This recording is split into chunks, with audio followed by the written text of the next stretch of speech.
we saw over 40.5 billion of net flows into ETFs here in Canada. That is almost triple last year's pace at the same time. So when you look at it from that perspective, even though there was already market volatility, you still saw very strong flows going into ETFs. What we've seen from a growth perspective or a new launches perspective is mostly equities that we're seeing. 70% of the new launches have been equities. 20% has been in the fixed income space.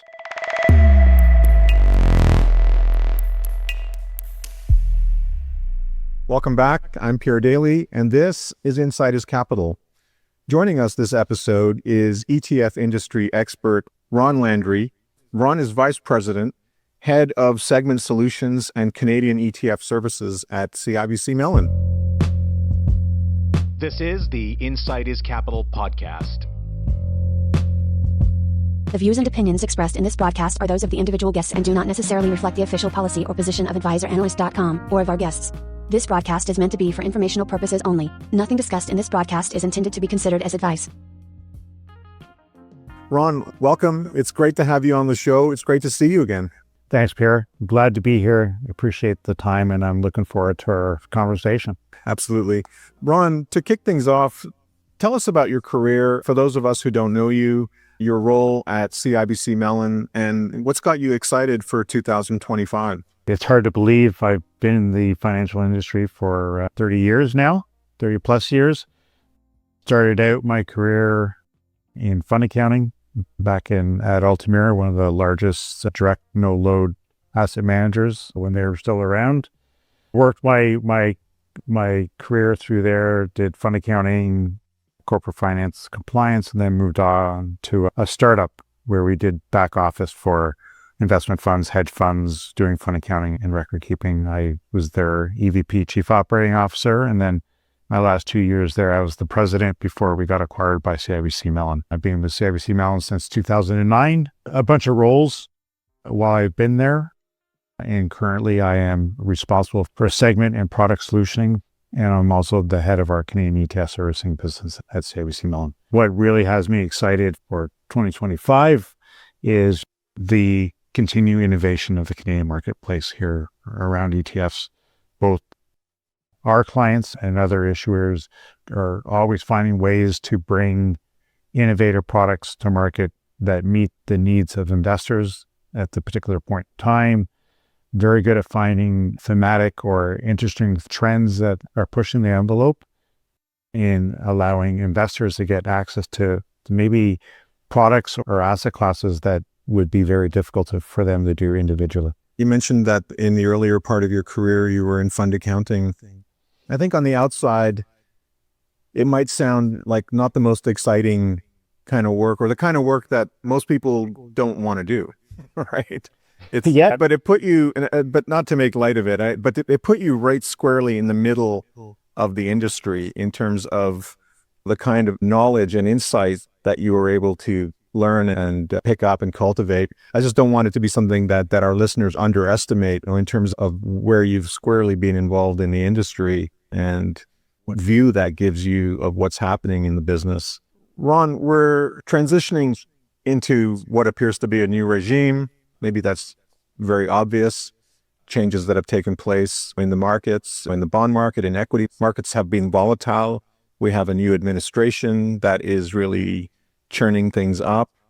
And without getting into so much of the market commentary, because I think those of us who are in the business have a pretty good idea of what's going on and why it's going on.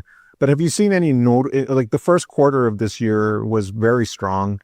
And then suddenly for April, as of April 2nd, of course, things took a turn. Maybe we can talk about what was happening beforehand, because the first quarter of 2025 was extremely good.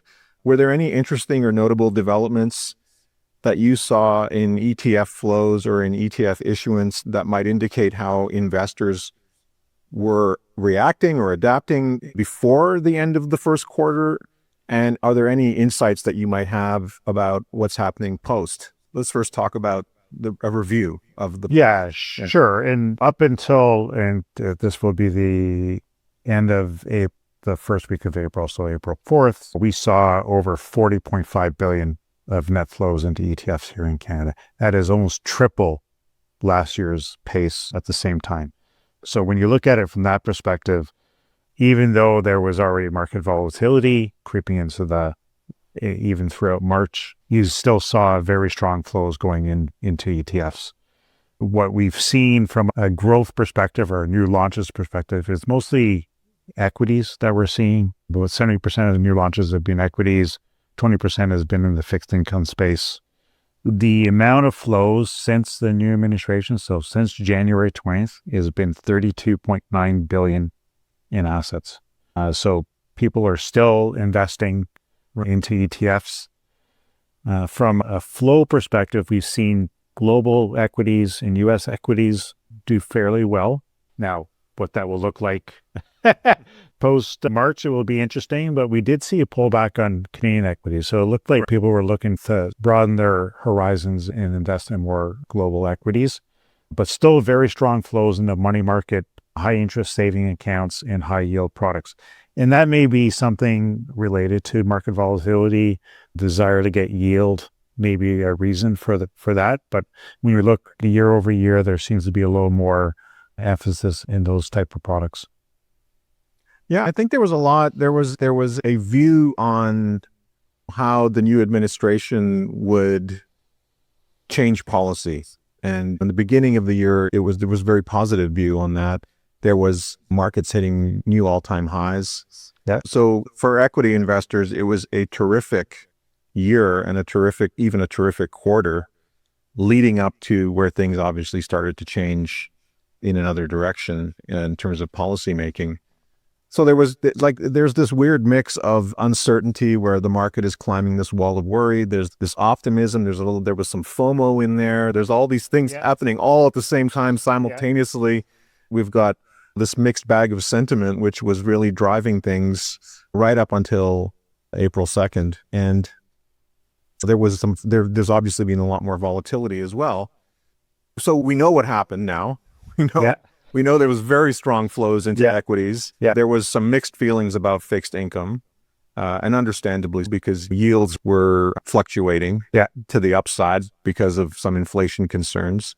And then they suddenly turned and like the 10-year U.S. Treasury went from 4.8 to 4.2.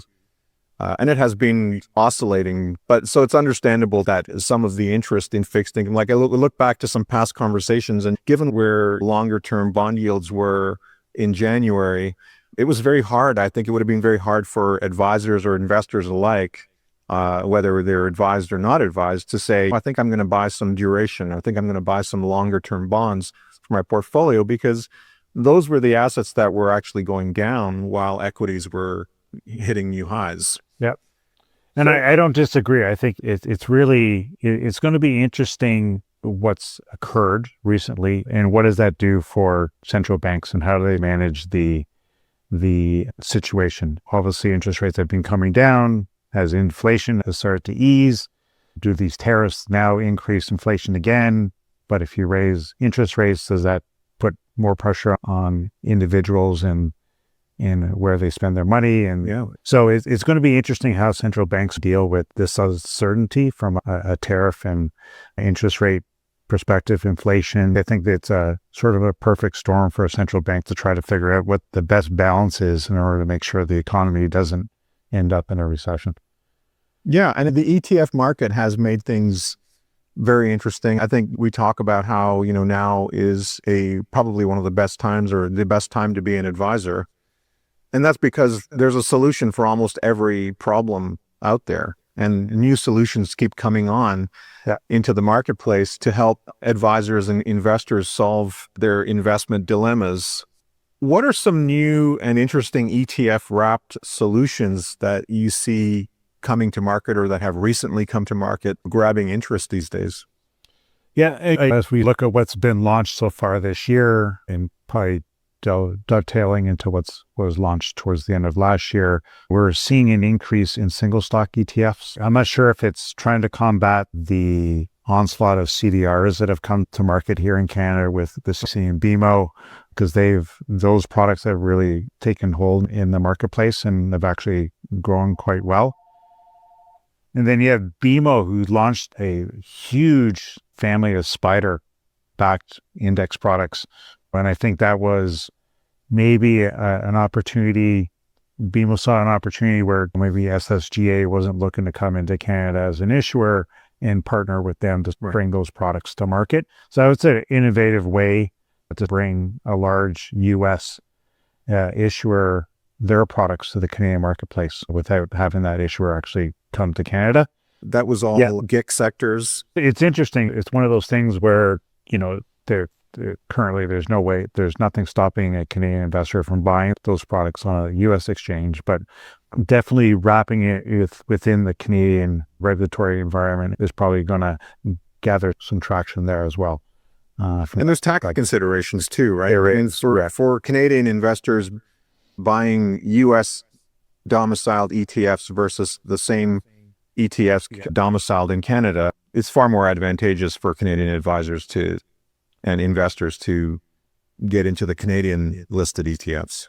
Yeah, and in my mind, when people are buying Canadian products, these products are meant for Canadians. They're meant to fit into our registered plans, our RIFs, our RESPs, our TFSAs. They are really meant, and they're built to purpose-built for Canadians. When you're buying products that are outside of Canada, one, they're not developed or created with the lens of a non or a Canadian. There's very little protection that has garnered to a Canadian buying foreign products.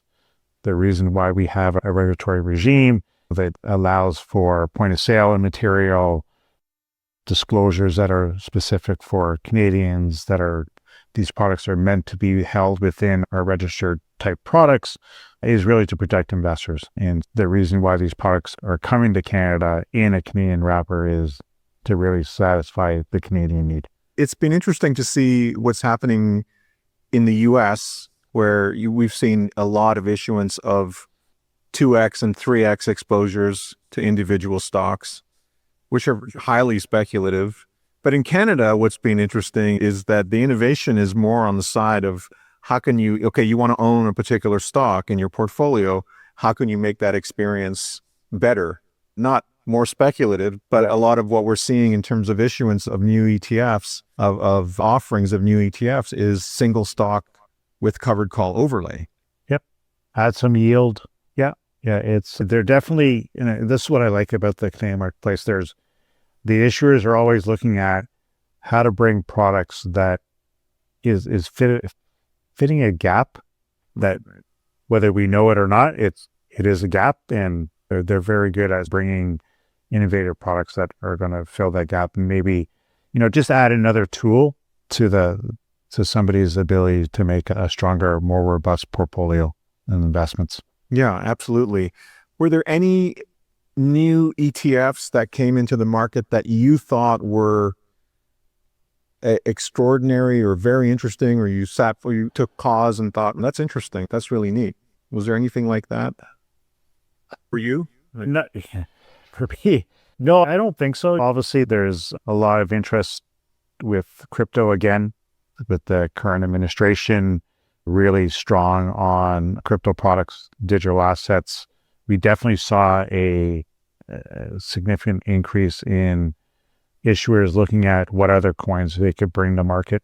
So I think we'll be seeing more products coming to market around that. And I think as the U.S. regulatory environment changes, maybe we'll start to see some changes here in Canada on what's going to be permissible from that perspective as well.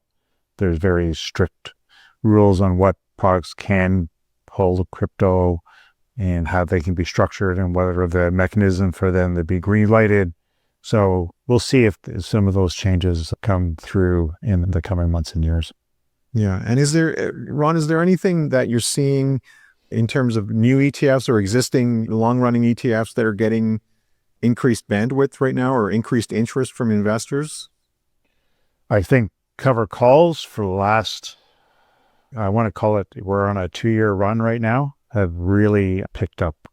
Attractive posted yields has really, really driven flows into those products. And I think people are looking for yield. Whether that will continue and people will look for more capital preservation type products. Who knows? But yield definitely cover calls have done really well in the last 2 years. I think I want to go back to, it must have been early 23, if not late 22, when I was on a panel and Raj Lala said cover calls are going to be the go-to for that following year, and he was not wrong. Interesting. What about alternative strategies, ETFs? How's that segment shaping up? And do you see any particular direction that things are moving in? Yeah, no, for sure. I'd say alternative ETFs have had a slow start. When the rule introduction in 2019 appeared, everybody thought it would take off, and within a year we'd be through combined mutual funds and ETFs probably 100 billion. I'd hate to say that we were far off that mark. We're maybe halfway there, but just in the last year alone, we've seen a growth in alternative ETFs and assets about 53%. Right. So we're up from 12.6 to almost 20 billion in assets. We have 27 issuers that offer alternative ETFs in the marketplace. That's well over half of the issuers in Canada. We saw about a 25% increase in the number of ETFs that are in the alternative space. There was about another 30 last year that were launched. I think there's been about another 2 so far this year. Considering the market volatility, I think we're going to see issuers come into market with products that are going to help guide and improve the investment position of investors coming months and years to come. I think it's definitely been a slow start, and even when There's good reason for that, right? Yeah, 100%. We talked about it day one that it was going to be an education process, and it's just going to be ongoing. Unfortunately, every alternative product is not the same. So it's really, one, understanding what the investor's needs are, and then find the right product that fits that. It's not just, I want an alt fund. What is it that you're trying to achieve? And picking the right alternative fund for that need, whether that's protecting against downside, whether it's trying to hedge against something. Some of it is leverage. If you're looking for leverage, you want to, you think you're bullish on something or you think something is bearish, but you really truly need to understand what the investor is trying to achieve and make sure that the product that you're sticking in is the one that is actually going to achieve that goal. I 100% agree with you that the education runway is long for alternatives. It takes time to learn about these things and to absorb the knowledge and to also be able to translate it to your client, to your end client. If you're an advisor looking to do that with your model portfolios, your client portfolios, it's also been, I think, just to give alternatives a fair shake. It was also the last decade was also very trying for diversification. Traditionally, we've had 60-40 portfolios. Equity markets continued to increase in value. Yields on bonds continued to drop. Those were very favorable conditions for a very long time for the two traditional core assets. But now that we've come into this period, and we had the period marked by COVID, followed by 2022, which would have helped with the uptake in alternative strategies, only to see 23 and 24 be very strong years for equities and bonds again. And so what I'm saying is it hasn't been easy for advisors to contemplate or to introduce alternatives to their end clients because of the risk of tracking error or line item risk that they would normally have in their reviews, where the stocks and bonds are up and the client says to the advisor, why do we own this alternative when we could have just stuck with the 60-40 that we had? And so that would be another reason I would point to why alternative strategies haven't had as much uptake as you might have expected or thought they would. But going into this period forward, things might change. It could get very interesting for liquid alt strategies and other absolute return type strategies that advisors can now introduce more and more easily to their clients' long-term strategy. Yeah, and I think the regulators have been, obviously they came out with the rule, but they've been very open to granting exemptions to improve the overall offerings that are out there. So I'll give them kudos on that. It didn't come out of the rule and said the rule is the rule. They've been very open to listening to issuers, understanding the nuance that they're trying to achieve, and then granting exemptive relief where need be, and understanding that sometimes the rules are a little stringent. And so how do you offer something to investors that still protect them, but give more latitude to the issuer? Ron, what are some of the more interesting trends or policy or things that are happening on the horizon that you see that will affect how investors proceed or how advisors work with ETFs? So we're expecting to receive the results of an ETF rule review that the CSA had started, I want to say, about a year and a half ago. We're expecting to see something next couple of months. I think the regulators have been, I'd say, pleasantly surprised on how well our markets work with ETFs. We have a different regime from disclosure perspective, the US, and they have not seen any deviation in spreads or lack of the ability for markets to work efficiently and effectively, even though we don't have the same disclosure full visibility as the US. So that was a pleasant surprise. I think it allows our market to continue to strive to bring ETFs to market that aren't just passive. They can be fully active. We can bring innovative products. We can allow asset managers who historically would have been maybe a little reluctant to come into the ETF space because if they had disclosed their secret sauce, they might not be so keen. I think it just really highlights the effectiveness of our ETF ecosystem. I think one of the areas that we're a little concerned about as an industry is utilizing tickers as a way to inform investors of the type of product they're buying. We don't know that it's the most effective way of doing that and may put us to a global disadvantage to other markets because that doesn't exist there. So definitely something that's creeped up in the last couple of months that this is something the regulators are looking at. And, as an industry, we'll be trying to figure out how we can best work with them to come up with the same result, but maybe in a different way. Maybe not through tickers, but through other ideas on how investors could be better informed. On top of that, we have total cost reporting. So this is a carry on to CRM2. It's now CRM3. Right. It is really to bring visibility and transparency to investors on embedded fees that are paid to managers or funds. So we think that's going to be a really good thing for the ETF industry. So for the first time, investors will have on their statements to, one, understand what they paid in embedded fees, and then they'll have as well a chart of all the investment funds that they've held and what the fund expense ratio was. So a clear indication of the one product versus another. I think both investors will see the difference in cost, and advisors will then be in a position that they'll have to start explaining why they have their client in maybe a little more expensive product versus a cheaper alternative that may have the same investment strategy or outcome. We think this could be a real catalyst for even more flows into ETFs when the rule comes into effect. And then over the last year, we've had a couple of proposed rules come out. One was the codification of crypto exemptive relief that's been looking to be codified. So we expect to see that soon. There was a comment period in my discussions with the CSA. We don't expect any changes from the initial proposal. And then the regulators are looking to do modernization of the continuous disclosure.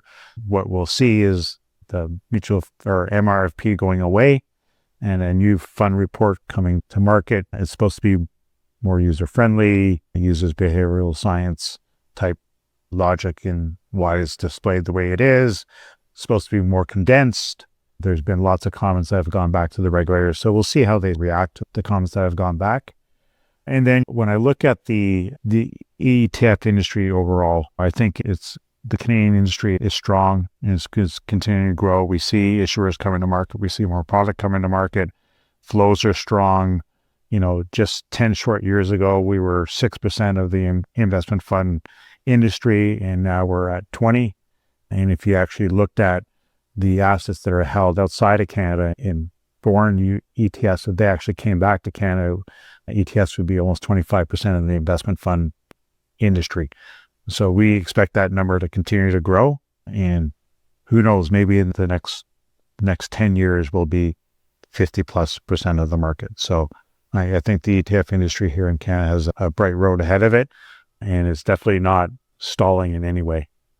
Yeah, and that's an incredible thing to contemplate, actually, Ron. It's a growing pie. The pie is getting bigger and bigger every year, but the share of that growing pie, the second derivative of that, is that the ETF share of the growing pie is growing too. So we're not just talking about a straight line increase in assets. It's more of an exponential increase in assets against a growing base.